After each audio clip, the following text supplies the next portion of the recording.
오늘은 여호와의 증인 교리를 교정한다. 두 번째 말씀을 증거하겠습니다.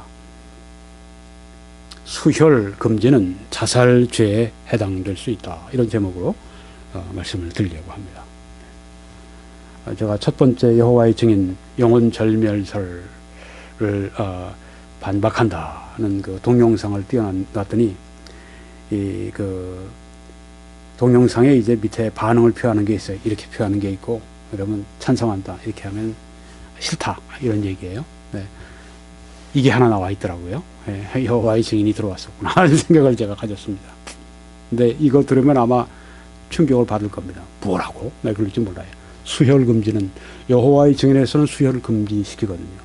미국에서는 여호와의 증인이 많이 있으니까, 한국보다 역사도 길고 거기가 원조니까 거기에 서해 문제가 많습니다. 네. 심지어 자기 자녀, 여호와의 증인 자녀 아이가 아주 그 생명이 위독하고 수혈을 받아야 살 수 있는데도 막으니까 서해 문제가 되고 있습니다.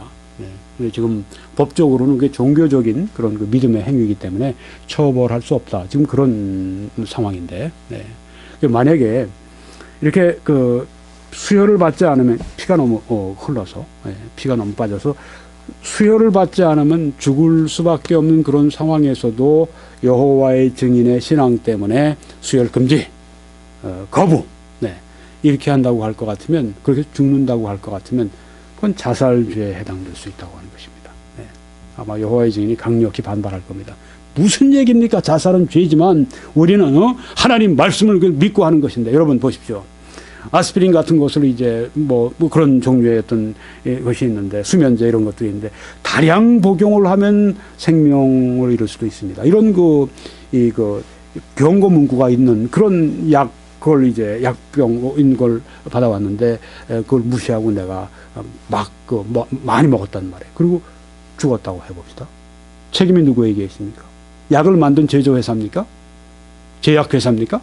아니면 그 사람이 그걸 무시하고 먹은 사람이 문제입니까? 무시하고 먹은 사람이 문제죠. 법적으로도 마찬가지입니다. 성경 말씀에 수혈 금지, 수혈 거부가 전혀 없어요. 그런데 그 성경 말씀을 자기 나름대로 왜곡을 해가지고 수혈 금지를 말했다, 수혈 거부를 성경에서 말씀했다. 그래서 우리는 수혈 금지에서, 그래서 만약에 수혈 받지 못하고 죽게 되면요, 그 사람은 어떻게 되는 것이냐? 순교 죽음이 아닙니다. 그건 자살 죽음이나 마찬가지. 자살을 소청한 겁니다. 왜요? 분명히 지금 수혈을 받지 않으면 죽는데, 내가 죽는 걸 알면서, 내가 죽는 걸 아는데도 했다고 하는 건, 그건 본인 책임이에요. 그건 자살죄입니다. 왜냐하면 성경 말씀에 그렇게 돼 있지 않기 때문에 그 성경을 탓할 수가 없는 거예요. 성경에 수혈 금지했으니까 난 수혈 금지로 난 죽는다. 아니라고 하는 것이죠. 성경에 그런 말씀이 전혀 없습니다. 물론 그들이 근거로 제시하는 게 있어요. 이걸 보시면 네 가지 구절, 한 세 가지 구절만 좀 보겠습니다. 창세기 9장 4절, 레위기에 있는 두 구절인데, 창세기 9장 4절에 보게 되면 이 여호와의 증인들이 바로 이것이다. 수혈 금지는 바로 이것이다. 여기 보면 모든 산 동물은 너희의 먹을 것이 될지라. 동물들을, 짐승들을 우리에게 먹이를 주셨어요. 채소같이 내가 이것을 다 너희에게 주노라. 그러나 고기를 그 생명되는 피째 먹지 말 것이라. 여기 봐라. 피 먹지 말라고 그러지 않냐. 그러니까 수혈도 해서는 안, 이렇게 얘기를 하는 것입니다. 여기 생명되는 피째라고 하는 거, 이거 조금 가깝게 조명해서 보겠습니다.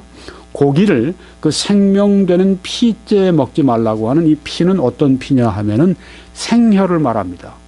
짐승이 살아있을 때 흐르는 생명이 있는 그 피, 그걸 말하는 것입니다. 영어로 보면 이렇게 좀 더 분명하게 나와 있습니다. You must not eat meat that has its life blood still in it. 그 고기 안에 생혈이 있을 때 먹지 말라고 하는 것이죠. 제가 전에 갈라파고스 섬인가, 거기에서 거기에 큰 이 도마뱀 같은 것들이 살지 않습니까? 거의 작은 집채만한 것들이 움직여 다니는데, 끔찍한 걸 제가 봤어요. 그 물가에 이제 그 반 집채만한 그 도마뱀이 와서 물을 마시는데, 그만한 크기의 도마뱀이 나타난 다음에 그 도마뱀을 산 걸 물더라고요. 물더니 막 뜯어먹더라고요. 보는 것만도 끔찍한데, 근데 그 뜯어 먹히는 이 도마뱀은 그냥 달아나질 않고 끙끙 신음소리를 내면서 그냥 가만히 눈물 말리며 있어요. 계속 그걸 이 핏째 그 고기를 뜯어 먹고 있는 아주 참혹한 장면을 제가 봤습니다. 그 뭐 거기에 대한 뭐 이상한 필름이 아니라 거기에 대한 그런 이 관광 거기에 나와 있는 그런 거였는데, 제가 지금도 기억이 납니다. 그게 생혈입니다. 살아있는 짐승에서 그냥 이 피를 뽑아내는, 그런 것들 하지 말라. 생혈을 여기 말씀하는 겁니다.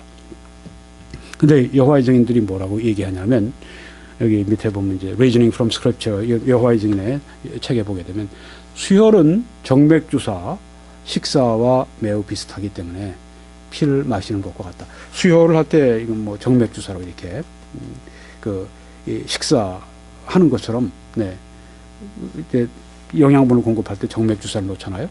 수혈도 이제 주사로 하지 않습니까? 그러니까 정맥주사하고 비교하는 거예요, 수혈을. 정맥주사는 식사니까, 수혈도 안 된다. 그건 피를 마시는 것과 같다. 이렇게 극단적 주장을 한 것입니다. 보시면 이 식사는 먹는 행위입니다. 아까 핏째 먹지 말라, 먹는 걸 음식으로 먹는 걸 말합니다. 정맥주사는 무엇입니까? 의료 행위입니다. 그래서 정맥주사로 넣는 건 생명의 필수 요소를 정맥주사를 통해서 집어넣는 것입니다. 그게 식사가 아니라는 얘기예요. 그걸 그냥 수혈을 거부하는 교리를 끄집어내기 위해서 정맥주사를 식사로 비유를 했어요. 잘못이라고 하는 거죠. 거기에 성경에서 말씀한 것은 핏째, 짐승을 핏째 먹지 말라. 짐승의 고기를 핏째 먹지 말라고 하는 것은 짐승이 아직 산피가 생혈이 있는 그걸 먹지 말라. 그 말씀입니다. 정맥주사, 그거 비교할 수가 없다는 얘기입니다. 잘못된 겁니다. 그러면서 이렇기 때문에 우리는 수혈을 거부한다. 수혈을 거부하고 그렇게 죽으면 자살이에요. 스스로 죽은 거예요. 스스로 자기 죽기로 결정을 한 행위입니다. 그러니까 자살죄에 해당될 수 있다. 그렇게 말씀을 드리는데, 여호와의 증인 가운데 펄펄 뛰는 분이 있을지 모릅니다. 말도 안 되는 얘기라고 했다고. 왜 말도 안 되는 얘기입니까? 어떻게 정맥주사와 식사가 똑같아요? 다르죠. 그거를 억지로 그냥 정맥주사를 식사 행위로 만드는 거예요. 완전히 다르죠. 의료 행위고 하나는 먹는 행위고 하나는 생명의 필수 요소를 공급해주고 하나는 음식을 내가 씹어 먹는 것이고, 뭐 이런 오렌지 주스 같은 거 우리가 마시는 거지만,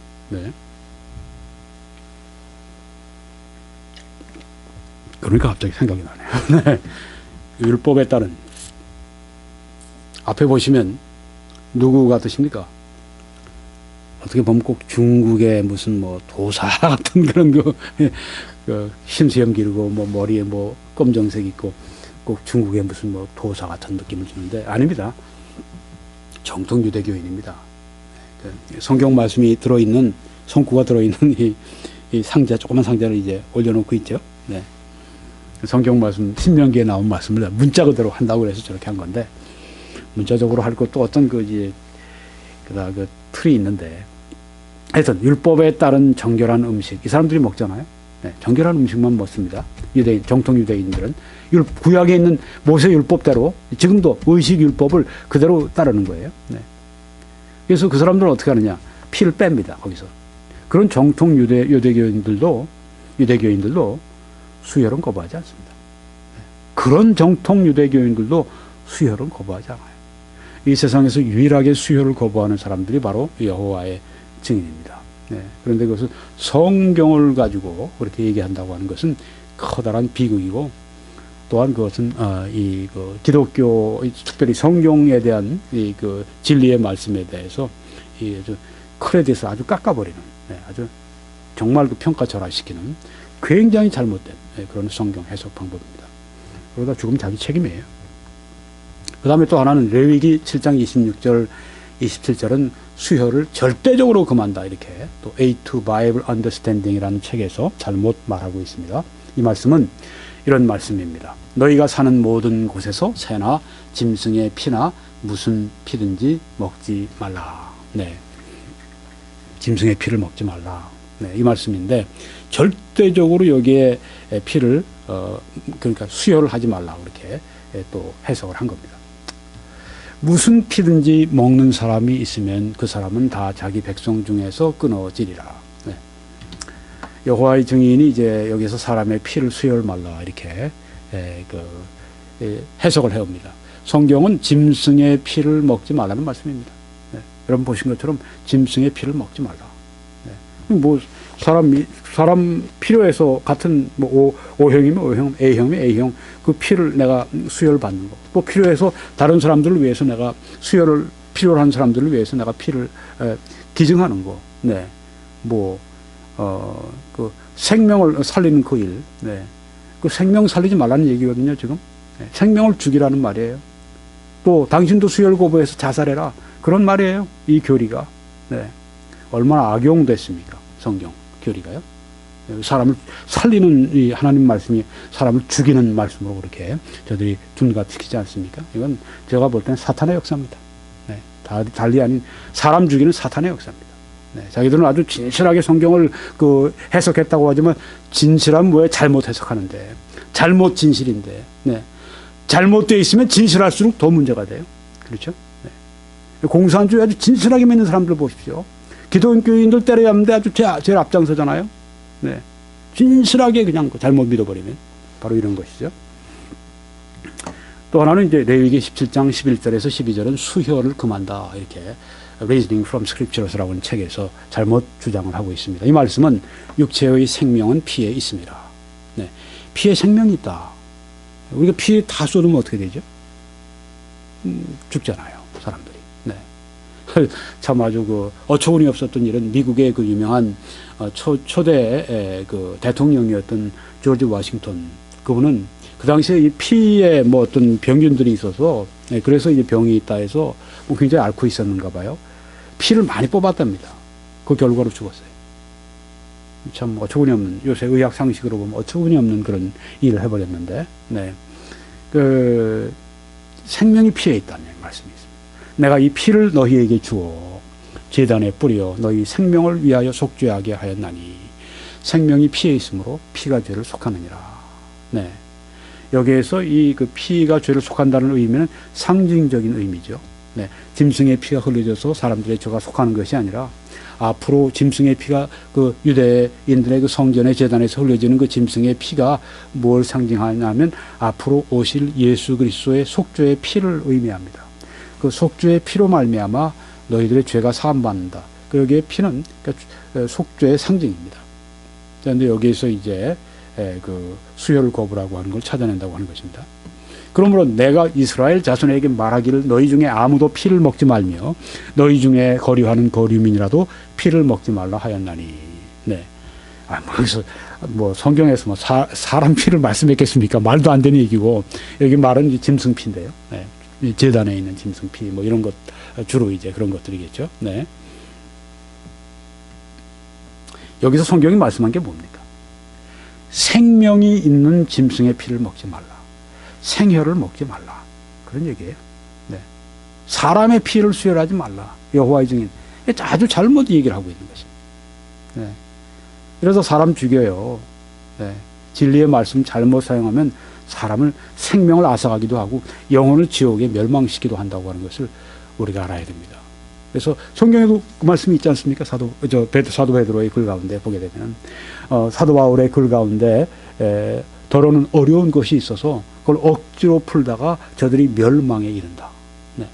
여기는 이 말씀들 억지로 자기들 뜻대로 풀다가 교주 말대로 찰스 러셀 그 교주 말대로 그냥 풀다가 자기도 죽고 자기 자손도 죽일 수가 있고 다른 사람도 이렇게 죽는데 살인하는데 일조할 수가 있다고 하는 것입니다. 여호와의 증인에 있는 이 수혈 거부, 수혈 금지 교리는요. 이것은 자살죄에 해당될 수 있다. 자살죄에 준할 수 있다. 이렇게 제가 여러분들에게 말씀을 드리는 것입니다. 아마 이런 얘기를 저도 한 번도 들어본 적이 없어요. 네. 아마 성령이 제게 이 지혜를 주신 말씀인 것 같아요. 아마 여호와의 증인들이 아마 듣고 굉장히 아마 반발하고 그럴 텐데 여호와의 증인들은 깨달으라고 제가 하는 얘기입니다. 네. 깨달으세요. 네. 사람의 피를 수혈하지 말라고 하는 말씀은 성경에 어디든지 없습니다. 여러분 성경에 보면 피를 먹는 것을 금하는 구절이 7개가 나옵니다. 창세기에 하나, 레위기에 하나, 둘, 셋, 넷 나오고요. 신명기 하나, 둘, 셋 이렇게 나와서 뭐 저기 17장 그러니까 레위기는 3개가 되죠. 네. 같은 그 장 뭐 있는 거니까요. 네. 왜 피를 먹지 말아야 하는가 하는 가장 분명한 여기 일곱 가지에서 제일 중요한 설명은 분명한 설명은 어디 있냐면 오늘 조금 전에 봤던 그 레위기 17장 11, 12절에 있는 그 말씀입니다. 왜 피를 먹지 말아야 하는가? 왜 짐승의 그 생혈을 먹지 말아야 하는가? 2가지 이유 때문입니다. 생물의 생명은 피에 있기 때문에. 네. 즉 피는 생명의 존엄성을 존중하라. 그래서 그렇다고 하는 것입니다. 2번째는 피는 사람의 죄를 속합니다. 구속의 상징이라고 말씀드렸죠. 구속의 상징인 피를 존중하려고 하기 때문에 생혈을 먹지 말라. 생피를 먹지 말라. 짐승의 피, 생피를 먹지 말라. 그렇게 말씀한 것입니다. 미국 사람들은 이렇게 스테이크 같은 거 보면은 미디엄 하게 되면 그냥 벌게요. 피들이 이렇게 그 스테이크 위에 이렇게 남아 있어서 네, 그런 거 보면 우리 동양인들은 아유 저거 피 먹네 그렇게 생각하는데 그 피는 어떤 그 생피인가요? 생혈인가요? 아니죠.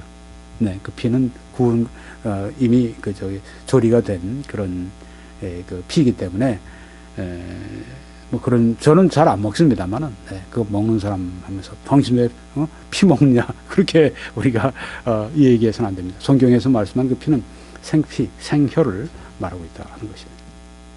결론적으로 말씀드리면 창세기 9장에 있는 고기를 그 생명되는 피째 먹지 말 것이니라 하는 말씀은 생혈을 먹지 말라는 말씀입니다. 네. 이걸 뭐 그 정맥주사하고 비교해서 의료행위인 그런 정맥주사와 비교해서 또 수혈하는 걸 정맥주사와 비슷하니까 정맥주사는 또 식사하고 비슷하니까 뭐 이렇게 해서 수혈을 거부하는 건 잘못되었다. 또 레위기 7장에 있는 새나 짐승의 피나 무슨 피든지 먹지 말라. 이 말씀은 짐승의 피를 먹지 말라는 말씀이지 사람의 피를 수혈하지 말라는 그런 식으로 엉뚱하게 그렇게 아주 곡해하고 왜곡해서는 이건 치명적인 잘못이다. 또 레위기 17장에 육체의 생명은 피에 있습니다. 생명이 피에 있으므로 피가 죄를 속하느니라. 아무도 피를 먹지 말며 여기서 말씀한 것은 성경은 생명이 있는 생혈, 짐승의 생혈을 피를 먹지 말라는 말씀이지 여호와의 증인이 이걸 사람의 피 수혈을 하지 말라. 이건 전혀 잘못된 해석입니다. 그래서 수혈을 거부하거나 수혈을 금지시키는 이 교리는 만약에 수혈을 거부하고 수혈을 금지시킴으로 말미암아서 그 생명이 만약에 자기의 생명을 만약에 해치게 된다고 할 것 같으면 그건 그건 죄입니다. 그건 자살죄에 해당될 수 있다. 제가 그래서 그런 제목을 붙인 것입니다. 여호와의 증인의 교리를 교정한다. 2번째 메시지를 증거했습니다. 유튜브.com 또 21church.com 잘 정리가 되어 있습니다. 21church.com에 들어오셔서 여호와의 증인 교리 앞으로 계속해서 제가 증거하게 될 텐데요. 여러분들이 들어와서 시청하실 수 있기를 바랍니다.